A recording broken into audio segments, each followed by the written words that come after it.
Hello everyone, आप सब लोग कैसे हैं? और आपका स्टडी आईएएस एग्ज़ाम चैनल में स्वागत है। जैसा कि आप सभी लोग जानते हैं, आज के ज़माने में बहुत सारे तेल की बातें होती हैं। जैसे कि आजकल आप लोगों को पता होगा कि पश्चिमी एशिया में बड़ा भारी युद्ध चल रहा है, जिसकी वजह से हमारे देश में तेल और गैस का संकट बहुत तेज़ी से गहराया हुआ है। इसीलिए हम लोग भी अपने लिए ऊर्जा के नए नए स्रोत ढूंढते रहते हैं। इसी ऊर्जा के स्रोत में एक बहुत इंपॉर्टेंट नया स्रोत और जुड़ चुका है, बहुत सालों से जुड़ा हुआ है, लेकिन उसकी पहले इंपॉर्टेंस इतनी नहीं थी जितनी आज के परिप्रेक्ष्य में और ज़्यादा बढ़ चुकी है, जिसको हम कहते हैं इथेनॉल ऑयल। एक तरीके से इसको clean fuel for sustainable future बोला गया है। अब आपको बताते हैं कि इथेनॉल होता क्या है। हर जगह आप सुनते हैं ethanol, ethanol, E20, E85। Ethanol होता क्या है? अगर बोला जाए तो इथेनॉल एक शराब होती है जिसको हम लोग प्रोसेस करके तेल के रूप में इस्तेमाल कर लेते हैं।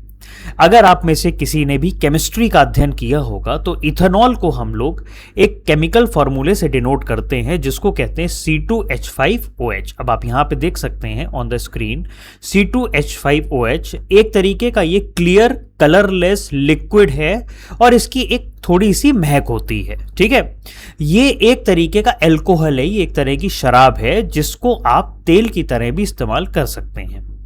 ये एक तरीके से रिन्यूएबल है, बायोडिग्रेडेबल है, मतलब इस वातावरण में खत्म भी हो जाता है, और इसकी ऑक्टेन वैल्यू बहुत अच्छी है। मतलब जितनी ज्यादा अच्छी ऑक्टेन वैल्यू होगी वो उतना अच्छा तेल की तरह काम करेगा। आज हमारे समय में इथेनॉल को पेट्रोल के साथ ब्लेंड किया जाता है। ब्लेंडिंग का मतलब होता है, जैसे हम लोग कहते हैं ना इथेनॉल ब्लेंडिंग। ब्लेंडिंग का मतलब होता है इथेनॉल को पेट्रोल के साथ मिक्स करना। जैसे अब हम लोग जब भी बोलते हैं कि कुछ परसेंट इथेनॉल को पेट्रोल में मिक्स कर दो, कि 10% पेट्रोल में मिक्स कर दो, तो हम इसको E10 बोलेंगे। अगर हम इसको 20% मिक्स कर रहे हैं तो हम इसको E20 बोलेंगे। ठीक है, तो इथेनॉल को ब्लेंड किया जाता है पेट्रोल के साथ, जिससे कि पॉल्यूशन कम हो और हमारी विदेश पे जो फॉसिल फ्यूल की डिपेंडेंसी है उस पे हम लोग की कमी आ सके। अब वाई इथेनॉल, क्यों इथेनॉल? क्योंकि ये रिन्यूएबल है, क्योंकि ये प्लांट से बनता है। ये पॉल्यूशन को रिड्यूस करता है क्योंकि इससे लोअर ग्रीन हाउस गैसेस का उत्सर्जन होता है और हार्मफुल एमिशन इससे नहीं होते हैं। ये हमको एक तरीके की एनर्जी सिक्योरिटी प्रोवाइड करता है, क्योंकि हमको ज्यादातर क्या होता है 88% अपना तेल विदेशों से खरीदना पड़ता है, जिसकी हमको भारी खामियाजा और भारी पैसा चुकाना पड़ता है। तो जितना हम इसका इस्तेमाल करेंगे उतना हमें विदेश से तेल कम लेना पड़ेगा। ये फार्मर्स को भी सपोर्ट करता है, जिससे कि इसकी डिमांड बढ़ती है, ऐसी क्रॉप्स की डिमांड करती है, तो रूरल इकोनॉमी को भी बूस्ट मिलता है। और हाई ऑक्टेन की वजह से इसमें इंजन की परफॉर्मेंस और इंजन की एफिशिएंसी भी बहुत अच्छी बढ़ जाती है। अब जैसा कि आप देख रहे हैं कि यहाँ पर प्रॉपर्टीज ऑफ इथेनॉल लिखा है, कि हम आपको कुछ केमिस्ट्री की कुछ चीजें और बता देता हूं। इसका मॉलिक्यूलर फॉर्मूला होता है C2H5OH।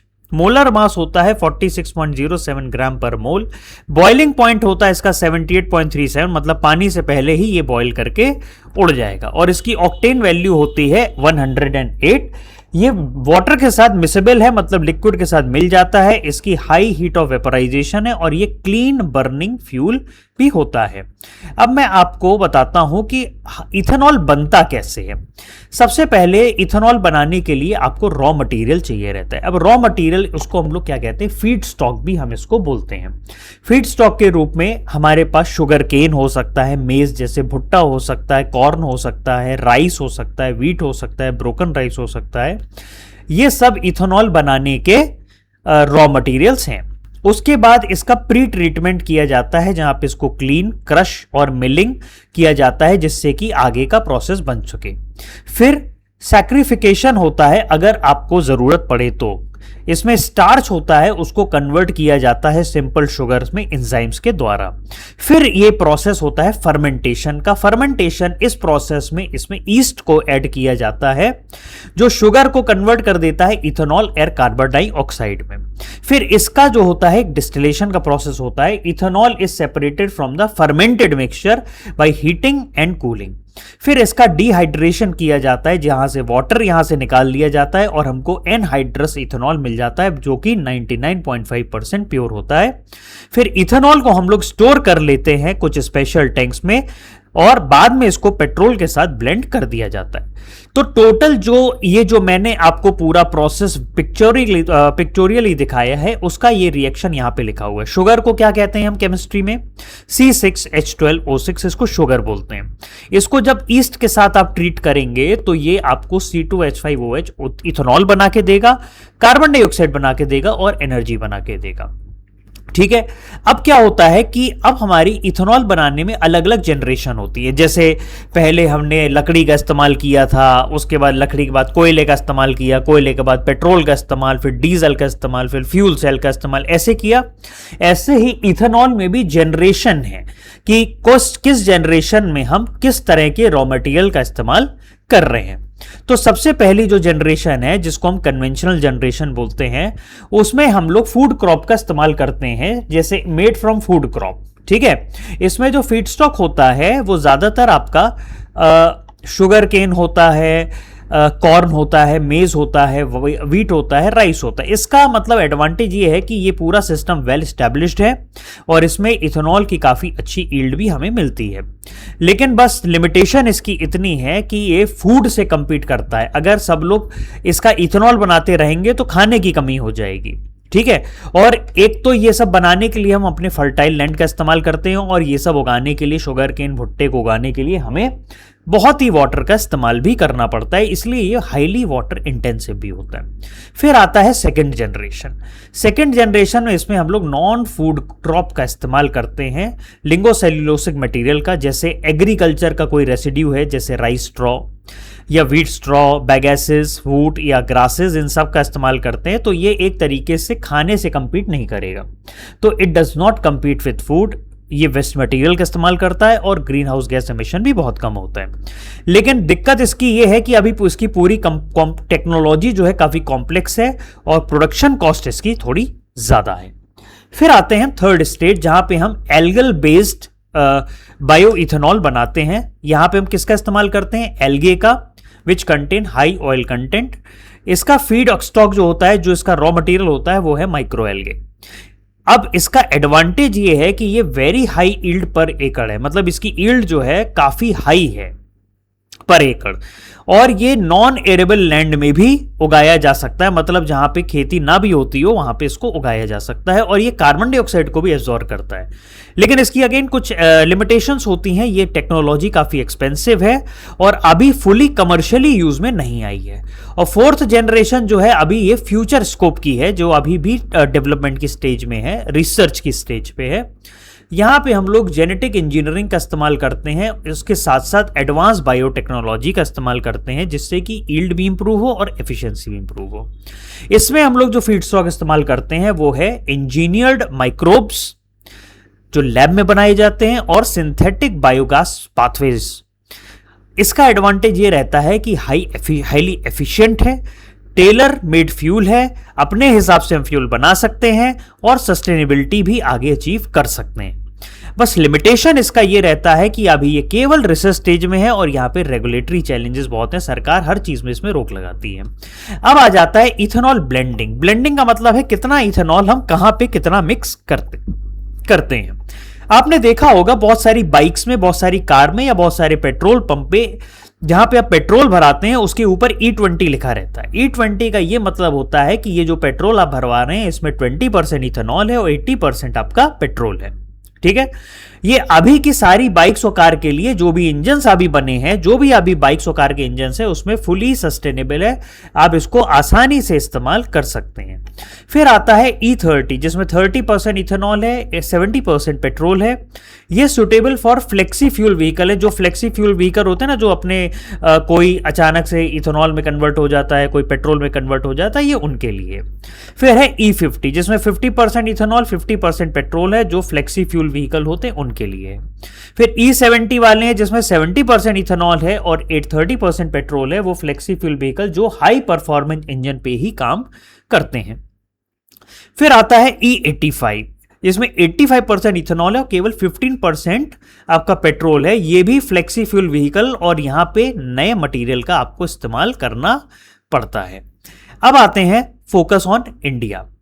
अब इंडिया का अगर हम फोकस यहां पे देखें फ्यूचरिस्टिक, तो आप जैसा देख रहे हैं कि इंडिया ने E20 that means 20% ethanol blending program April 2023 में चालू किया था और उन्होंने कहा था कि वी विल बी अचीविंग, और ये हमने जो टारगेट है 20% का, ये 2025 और 26 में हमने अचीव कर लिया है अपने टारगेट साल से 5 साल पहले।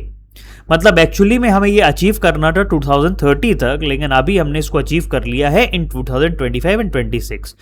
और हमारे देश में ज्यादातर इथेनॉल जो है वो शुगर केन से बनाया जाता है यूजिंग बी हैवी मोलासिस, और नए फीडस्टॉक का भी इस्तेमाल करते हैं जैसे मेज, ब्रोकन राइस, एग्रीकल्चर रेजिड्यू, ये सब का इस्तेमाल हम लोग करते हैं।